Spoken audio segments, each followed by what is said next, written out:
saiba que o silêncio de Deus também é uma resposta. A Bíblia vai nos dizer sobre o silêncio de Deus em relação a Lázaro por alguns dias. A Bíblia nos diz que estava enfermo Lázaro de Betânia, da aldeia de Maria e da sua irmã Marta. E esta Maria, cujo irmão Lázaro estava enfermo, era a mesma Maria que ungiu com bálsamo o Senhor e lhe enxugou os pés com seus cabelos. Mandaram, pois, as irmãs de Lázaro dizer a Jesus: Senhor, está enfermo aquele a quem amas. Ao receber a notícia, disse Jesus: esta enfermidade não é para a morte, e sim para a glória de Deus, a fim de que o Filho de Deus seja por ela glorificado. Quando soube disso, que Lázaro estava doente, ainda se demorou 2 dias no lugar onde estava. Existem vários ditos populares que são absolutamente sem sentido, meus irmãos. Existem aquelas pessoas que dizem: Deus tarda, mas não falha. Na verdade, Deus nem tarda e nem falha. E o motivo dessa infeliz afirmação popular se dá pelo fato de um homem natural, meus irmãos, eles não entenderem a soberania de Deus. Mas o silêncio de Deus, em muitos casos, também não é facilmente compreendido por seu povo.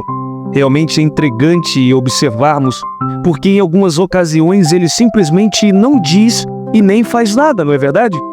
Todavia, antes de tecermos ou analisarmos ou imaginarmos qualquer conclusão precipitada, vejamos o que a Escritura Sagrada nos diz, o que as Escrituras Sagradas nos ensinam a respeito de como lidar com o silêncio de Deus.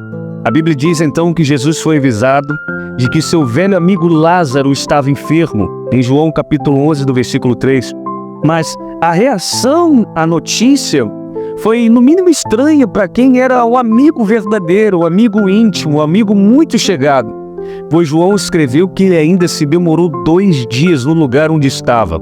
Aparentemente, quem olha assim fala: ele não gostava tanto de Lázaro, porque senão ele iria na hora, senão ele deixaria tudo o que estava fazendo e iria atendê-lo. Ainda a Bíblia diz que ele se demorou 2 dias no local onde ele estava. Essa demora ou aparente omissão de Cristo, em parte pode nos explicar o que está por trás do silêncio divino e mostrar a glória de Deus, ou um plano ousado do Senhor. O profeta Abacuque, em seu desespero, orou a Deus dizendo: até quando, Senhor, clamarei eu, e tu não me responderás, e tu não me escutarás? O silêncio de Deus perturbava o profeta Abacuque, e de certa forma parecia-lhe que o Senhor estava indiferente a toda a sua situação, a toda aquela situação pecaminosa do reino de Judá. O salmista Asaf também teve experiência com o silêncio de Deus, e por isso ele clamou: ó Deus, não te emudeças, não fiques em silêncio, nem te detenhas, ó Deus. Salmo 83, de número 1. Outros salmos também expressam o mesmo lamento diante da aparente indiferença de Deus. Por que o Senhor te conservas longe e te escondes nas horas de tribulação? Salmo 10, de número 1. Talvez o momento histórico mais aflitivo do silêncio de Deus se deu por ocasião da crucificação de seu filho unigênito, pois o evangelista Mateus escreveu que o grito desolado de Cristo, dizendo: Deus meu, por que me desamparaste?, não encontrou resposta. Deus silenciou em favor de toda a humanidade. E a tendência é que algumas pessoas, quando não têm a resposta de Deus de uma forma imediata, elas agem de uma maneira negativa, elas agem erroneamente diante desse silêncio momentâneo de Deus. O primeiro e mais danoso sentimento que nos assalta quando Deus fica em silêncio é a angústia, que mais tarde pode se tornar em desespero. E na verdade nós não sabemos esperar ou ficar aguardando o tempo de Deus. E muitas das vezes nós agimos de uma forma ansiosa.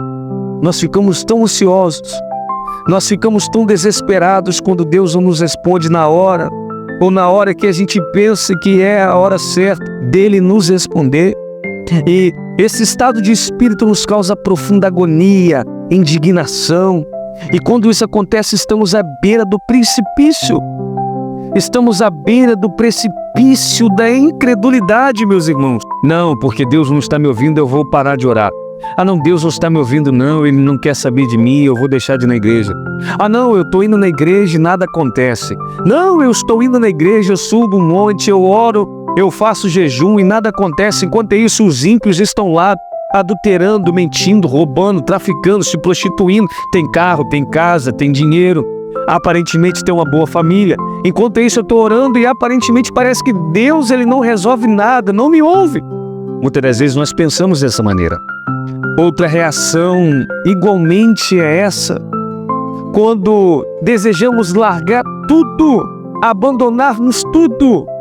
E a impotência causada pela falta da resposta de Deus, as nossas orações, as nossas súplicas, pode produzir desânimo, desejo de desistir da oração, desejo de parar de orar, desejo de abandonar a igreja, desejo de abandonar o ministério, desejo de abandonar a família, desejo de abandonar o trabalho, desejo de abandonar a própria vida. O silêncio de Deus não é prova de que Ele não está nos ouvindo, mas apenas de que não quer responder, ou de que não é a hora de responder, meus irmãos. Deus, Ele tem um tempo para todas as coisas, como diz Eclesiastes, há tempo para todas as coisas. E diante do silêncio de Deus, nós não podemos reagir de uma maneira negativa, mas nós temos que procurar entender o porquê Deus silenciou. Se não era da sua vontade, ou se nós iríamos receber aquilo que nós estávamos pedindo, iríamos abandonar a Deus. Se aquilo que nós estamos pedindo iria nos fazer mal, se isso que Deus não te deu foi um livramento, se isso que Deus não te atendeu na hora que você queria, porque você ainda não estava pronto, não está pronta. E se diante de Deus nós oramos e Ele ainda não respondeu, nós não podemos agir de nossas próprias mãos, como o rei Saul. Diante do silêncio, ele reagiu de uma maneira negativa. O rei Saul, por exemplo, se antecipou em oferecer sacrifícios a Deus no lugar do profeta Samuel, para ver se conseguia uma resposta mais rápida de Deus. Ele procurou os caminhos mais fáceis, os caminhos mais rápidos. E quantas vezes nós procuramos caminhos rápidos e quebramos a cara? Quantas vezes nós procuramos os atalhos da vida e nós quebramos a cara? Devemos esperar e confiar naquele que prometeu, porque Deus não é homem para que minta, nem filho do homem para que se arrependa. E se Deus prometeu, Ele vai cumprir, mas há um tempo, é o tempo de Deus. A Bíblia diz que Moisés subiu ao monte Sinai para receber a lei de Deus e por lá ficou durante 40 dias e noites. E em razão disso nós lemos: mas vendo o povo que Moisés tardava em descer do monte, acercou-se de Arão, ele disse: levanta-te, faze-nos deuses que vão diante de nós.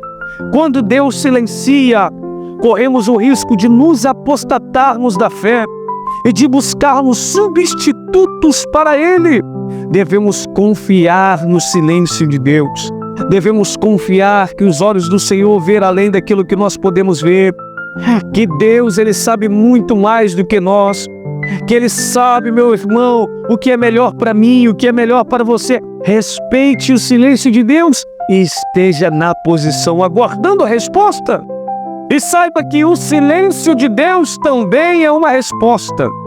Paulo, escrevendo aos crentes de Roma, declarou que não sabemos orar como convém orarmos. Romanos capítulo 8, no versículo 26. Em razão disso, o Espírito Santo nos assiste, nos ajuda, nos conforta. Saber orar, orar com sabedoria leva tempo, pois o conhecimento da palavra e a experiência com Deus, elas vão sendo adquiridas lentamente, progressivamente. E é sabido que quando nós oramos errado, Deus não nos ouve. Devemos orar corretamente no propósito certo, para o desígnio certo que Deus tem com a nossa vida, meus irmãos.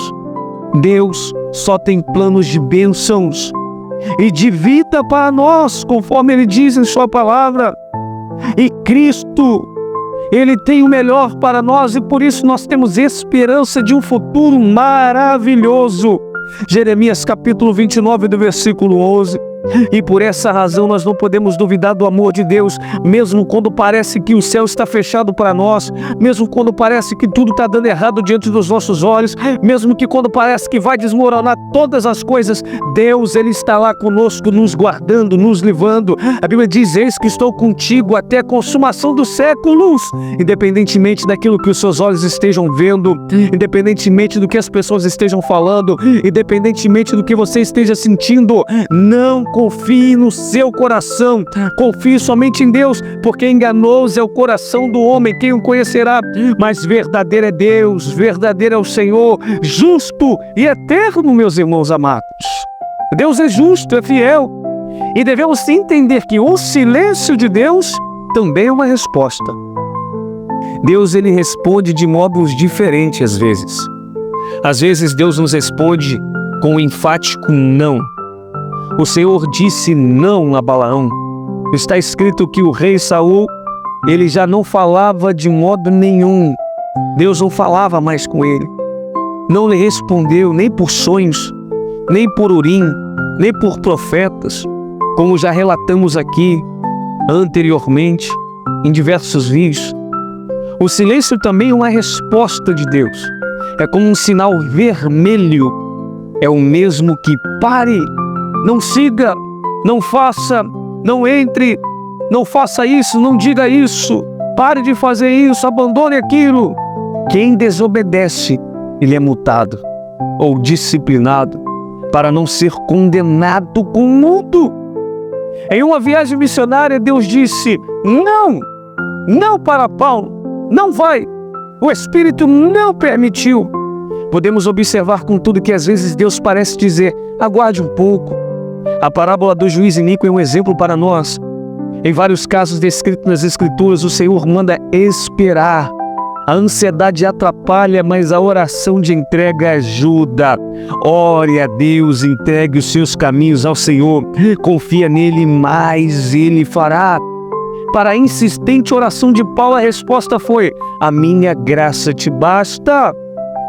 Diante dessa verdade, é prudente, é melhor que nós venhamos então seguir este conselho. Na dúvida, não faça. Está com dúvida? Não vá. Está achando que é errado? Não vá. Pois se fizermos, vai dar errado. Romanos capítulo 14, versículo 23. E também é como um sinal amarelo, meus irmãos. Opa, peraí. É preciso muita cautela, muita calma diante dessa incerteza que eu estou tendo aqui. Eu vou orar mais a Deus, eu vou pedir a Deus mais confirmações.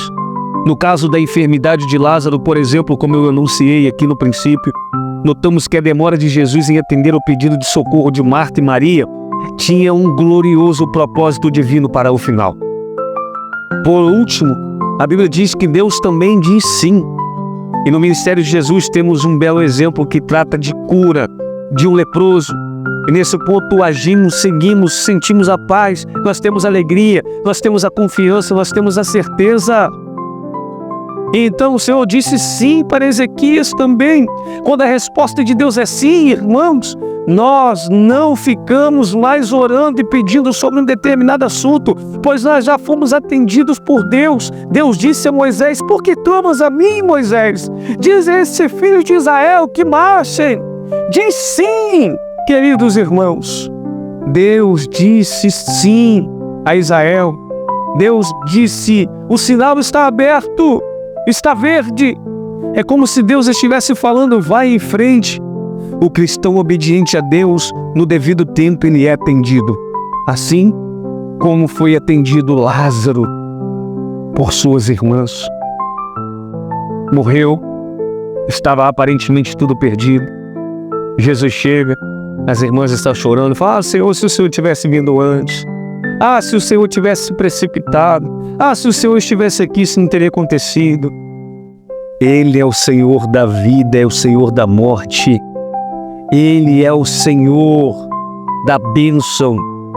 Ele é o Senhor do ouro, da prata. Ele é o Senhor dos céus, da terra e de tudo que existe. Ele é Deus. Ele pode tudo no seu tempo, na hora que Ele quiser. Ele pode ressuscitar o morto. Ele pode curar o enfermo. Ele pode dar vida novamente ao que está desanimado, sem vida, sem ânimo. Ele pode tirar os seus filhos da droga. Ele pode tirar da prostituição. Ele pode tirar da mentira. Ele pode trazer o seu marido de volta. Ele pode trazer a sua esposa de volta. Ele pode curar, Ele pode transformar, Ele pode abrir porta onde não tem porta. Ele faz cair, meu amado irmão, o alimento do céu, o maná. Ele faz as codornas vir para te alimentar, os corvos vir para te alimentar. Ele é Deus, Ele faz o que quer, na hora que Ele quer. Mas devemos saber esperar com paciência, porque no seu tempo Ele virá. Deus abençoe a tua vida. Espere no Senhor. Confia nele e mais Ele fará. Deus abençoe a tua vida em nome de Jesus.